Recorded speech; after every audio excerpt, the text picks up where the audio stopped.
Mr. President, I rise in strong support of this resolution and offer my congratulations to the men and women responsible for developing the intelligence and carrying out the operation that led to the death of Usama bin Laden on Sunday, May 1st. This is perhaps the most important and certainly the most stunning intelligence operation I've seen in my 10 years on the Intelligence Committee. I want to congratulate, first and foremost, President Obama. As he stated in his Sunday night address to the nation, he directed Leon Panetta, shortly after taking office, to, quote, make the killing or capture of bin Laden the top priority of our war against al-Qaeda. When the effort to collect and analyze intelligence on this compound in Abbottabad bore fruit, President Obama made a courageous and very gutsy decision to order the strike, even though the intelligence community could not assure him with certainty that bin Laden was there. At the operational level, the hunt for bin Laden and the raid on his compound has shown the greatly improved collaboration and cooperation across the intelligence community and, of course, the Department of Defense. The CIA has received, and well deserved, the lion's share of the credit. The agency collected the human intelligence and carried out other missions that found and characterized the Abbottabad compound, and CIA analysts took the lead in analyzing and reanalyzing that information.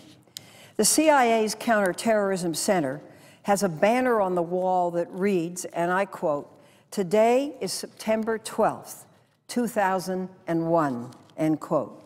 It's been nearly 10 years, but their perseverance and dedication has truly paid off. I want also to recognize the efforts of the National Security Agency, which provided signals intelligence, and the National Geospatial Intelligence Agency, which conducted the imagery analysis on the compound. It was truly a team effort. I also commend and give thanks to the Joint Special Operations Command, or JSOC, the team that flew to the compound under cover of night and conducted the raid. It was not a picture-perfect operation, and changes to the plan were necessary as the lead helicopter was forced to land unexpectedly. But the highly trained and skilled members of the Navy SEAL team adjusted. They reached their target. They killed Usama bin Laden without taking any casualties themselves.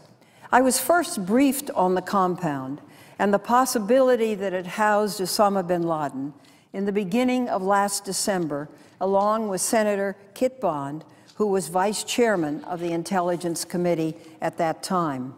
Since then, the current vice chairman, Senator Saxby Chambliss, and I have been regularly briefed and updated on the intelligence.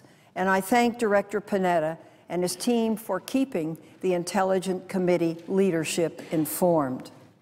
As one who is regularly critical of our government's inability to keep secrets, it is very reassuring that this highly sensitive and sensational intelligence was kept under wraps for months. Mr. President, there is no doubt that Sunday's operation gives rise to a number of questions. Among the most important of them are, one, what did Pakistan know about bin Laden's presence and this compound in the up to 6 years he was there? Has to be pointed out, this compound was 8 times bigger than any home in the vicinity. It was just a quarter of a mile away from another home. It was a mile away from a major military academy.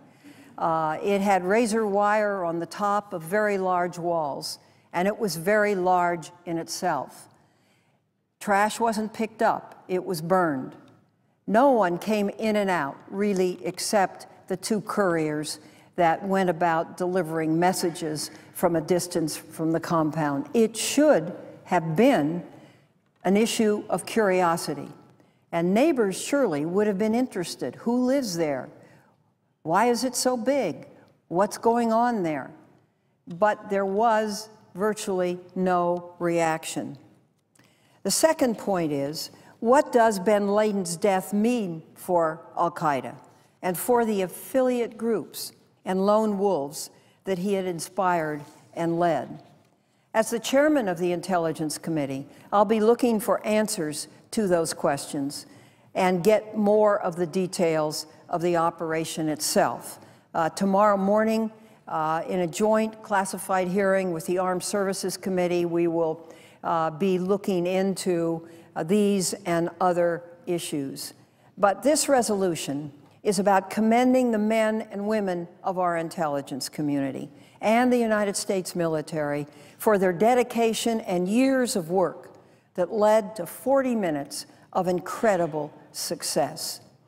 It should also recognize the fact that since 9/11, intelligence has been streamlined, stovepipes have been taken down, and analysts have greatly improved in their tradecraft. As a matter of fact, the intelligence having to do with this one facility was red-teamed once, red-teamed twice, and red-teamed at least a third time.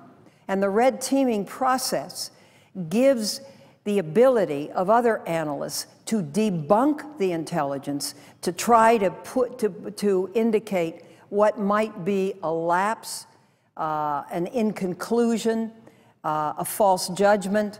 It is a very valuable process. This resolution also recognizes the measure of justice now delivered to those who mourn and remember the thousands of men, women, and children claimed as victims on 9/11 and in the other attacks carried out by al-Qaeda under Usama bin Laden, both here and around the world. This won't end terror as we know it today, but it surely is a monumental step to be able to put an end to the man who championed the cause, the man who provided the inspiration, the man who raised the money, and the man who was purely and simply the major leader. Osama bin Laden is no more, and the time is upon us, and I hope the world will be listening to try to consider a better path, to move away from acts of terrorists, move away from the killing of innocent men, women, and children, and become parts of the councils of governments, whatever they may be, across the world, to debate, to discuss, to vote, and to put forward principled policies. I very much appreciate the efforts of the Majority Leader and the Republican leader in bringing this resolution to the floor and urge its adoption. Mr. President, I notice my distinguished Vice Chairman on the floor, and I particularly want to thank him, Senator Chambliss, you, for all the cooperation that we have been able to effect together. You truly have been wonderful. It's been a great joy for me to work with you. And I only wish I could give you a glass of California wine to salute this very special day. Thank you very much, Mr. President. I yield the floor.